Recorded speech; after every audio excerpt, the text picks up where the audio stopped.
Hey guys, I'm back to read some more today to you. So yesterday it was pretty good because there was a plan and they're going to begin to really almost dismantle Roz and take the tracking device out of her. So chapter yesterday was called The Plan, and today the chapter is called The Operation. So we're on chapter 43, here we go. Midnight, and the children were wide awake in their beds. Jaya and Jad were waiting for their father to fall asleep. Once he was snoring deeply, they tiptoed past his bedroom, down the stairs, and out the back door. They crept across the farm to a cluster of trees, and there was an old barn looming above the undergrowth like a mountain. Its door was open a crack, and a wedge of light spilled outside. The children closed the door behind them and walked past wooden railings and stairways and up a ramp to a platform in the back corner of the barn. Lanterns hung from the walls and cast their soft light upon a large table. Standing behind the table was the robot. "Hello, children," said Roz. "How do you like our operating room?" "It's a little dark," said Jaya, "but it'll work." Jad pulled his computer from his pocket. As he brought up the diagram of Roz's body, his face tightened with worry. We've never done anything like this before." "Just do your best," said Roz, patting him on the back. "That is all I can ask for." The robot unfastened her tool belt and draped it over a railing. Then she lay flat on the table. It was time to begin. Jaya looked down at Roz. "All set?" Roz looked up at Jaya. "All set." The girl felt under the robot's head, found the button with her fingers, and pressed it. Click. Roz's body relaxed. Her quiet whirring slowly stopped. Her eyes faded black. Jad took a deep breath. Then he grasped the robot's head in his hands and twisted until, thwip, it popped off. In the smooth socket where the head had just been was another button. Jaya pressed it and the robot's chest opened. They peered into the hollow chest cavity and saw a tangle of tubes connected to a grid of boxes. These were the robot's electronic organs. "That's the transmitter," said Jad, pointing. The children reached into the robot's chest, carefully removed a box and a tube, and set them on a table. "That was easy," said Jaya, smiling. "Actually, I think this is the transmitter over here," said Jad, and he removed another box. Then Jaya removed another tube. The boy checked his computer and said, "I might have it backward." A bead of sweat rolled down his forehead as he removed another box. This is a great place. We always talk about making a mind movie. So this is a great place to visualize exactly what you picture this scene looking like. So in your head, as I'm reading, you should think about, I totally picture that sweat dripping down his forehead and it being a very, very intense scene. So remember, great writers, they allow us to visualize what's happening. "Wait, I think we should start over." Jaya nudged her brother out of the way and started plugging parts back into the robot's chest. "You're doing it wrong." Jad nudged his sister out of the way and started removing parts again. I don't know about you, reader, but I'm a little confused. And so are the children. Pretty soon, Roz's internal parts were strewn across the table and nobody knew where anything was supposed to go. "Why did you remove so many boxes?" yelled Jaya. "Why did you remove so many tubes?" yelled Jad. The siblings argued for a while. Then they sat quietly for a while.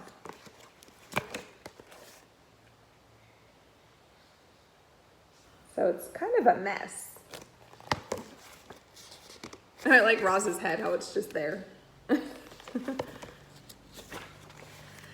The children were tired and cranky and afraid that they'd never get Roz working again. Jaya slumped against the table and looked up at the ceiling. Then her eyes drifted to the lanterns dimly glowing above.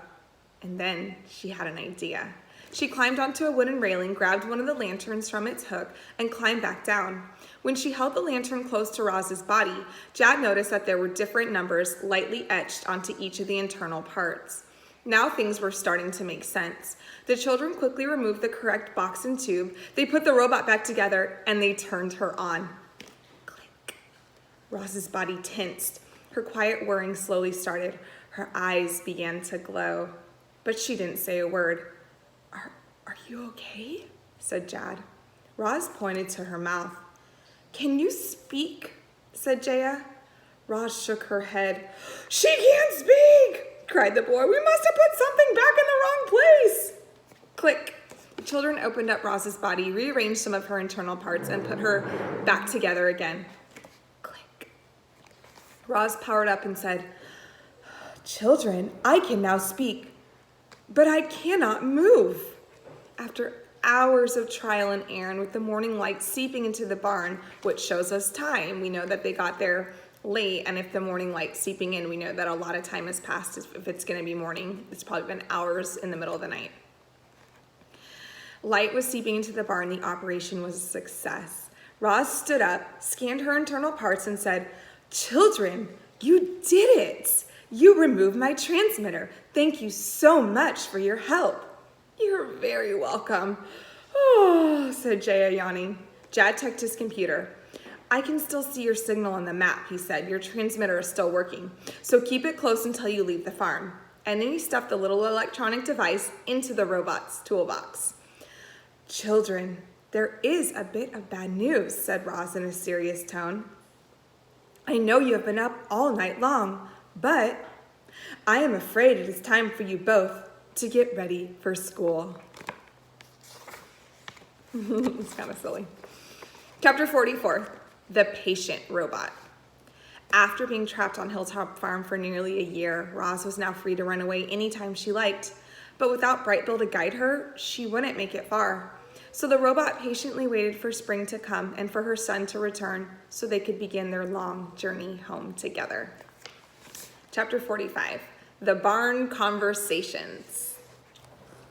As winter dragged on, Roz spent more of her time inside with the herd. There were long stretches of quiet.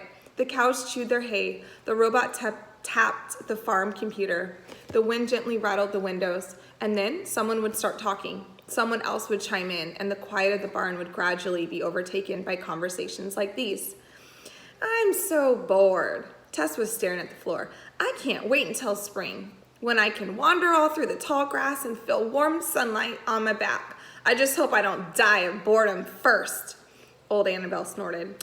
"You young cows are spoiled rotten," she said. "Your lives are so easy and you still find things to complain about." Tess rolled her eyes. Yeah, we should be grateful for what we've got. You've told us before." "Well, you should be grateful for what you got," said Annabelle. "I've lived on other farms, and trust me, you have nothing to complain about." Tess couldn't help being curious, and she said, "Well, what were those farms like?" "Oh, I'd rather not discuss them," said Annabelle in a low voice. "You see, I witnessed some terrible things on those farms. It was a blessing when I moved here, but I think about the animals I left behind. I hope they're okay." The old cow sank into thought for a moment. "I know life isn't perfect," she said at last, "but we have so much to be grateful for. We have our lovely herd and this beautiful barn, and we have Roz," added Tess. "And we have Roz." Annabelle turned and smiled at the robot in the corner. "Roz listens to us and treats us with love and kindness, and she makes our lives as comfortable as possibly she can. We certainly will miss her when she's gone." We have like a little ... at the end right there, which means a little bit of time has passed. We've talked about that in books when authors do that. So instead of having to start a new chapter, it's just maybe a little bit of time has gone by. "Roz, why do humans need so much cow's milk?" asked Lily as the other calves crowded around her. It was a question they'd all been wondering about. "Well, there are billions of humans in the world," explained Roz, "and many of them drink milk and combine it with different ingredients to make different foods." "What kind of foods?" said another calf. "Butter and cheese and yogurt are all made with milk," said Roz. "Many desserts are also made with milk." "What's a dessert?" said someone. "A dessert is a sweet food eaten at the end of a meal. Popular desserts include cake and custard and ice cream." This only raised more questions. What is cake? What's custard? What's ice cream? Roz did her best to explain these foods to the calves, but it wasn't easy. After all, the robot couldn't even perform the simple act of eating. How could she possibly describe the flavors and sensations of tasting delicious desserts? Lily interrupted. "Just tell me this, Roz. When we're older, will our milks be used to make desserts?" "Yes," said the robot. The calves smiled. Then they trotted away, happy in the knowledge that someday they'd bring help to those sweet and delicious things being brought into this world.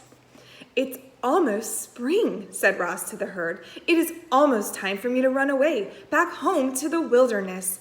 I am so sorry that I must leave, but you will all be well cared for when I am gone. I promise." Cows began mooing from their stalls. "Don't worry about us, Roz. There's no need to apologize. We understand why you're running away." Lily poked her head through the railings of her stall and said, "I could never run away to the wilderness. I would be too frightened." "I love to roam through the wilderness," said Tess. "It sounds so exciting." "No wilderness for me, thank you very much," said Annabelle. "I just want a quiet, cozy life." "I have plenty to fear in the wilderness," said Roz. "However, I have more to fear here. I can never be my true self around humans, and so I must try to return to my home. I only wish I could do it by myself," she went on, "but I need help. I could never escape from the farm without the children, and I could never find my way home without my son. I feel bad asking for so much of them." "Don't feel bad," said Lily. Bright Bill and the children, they want to help you. They love you. We all do. The farm won't be the same without you, Roz, but we know you're doing the right thing."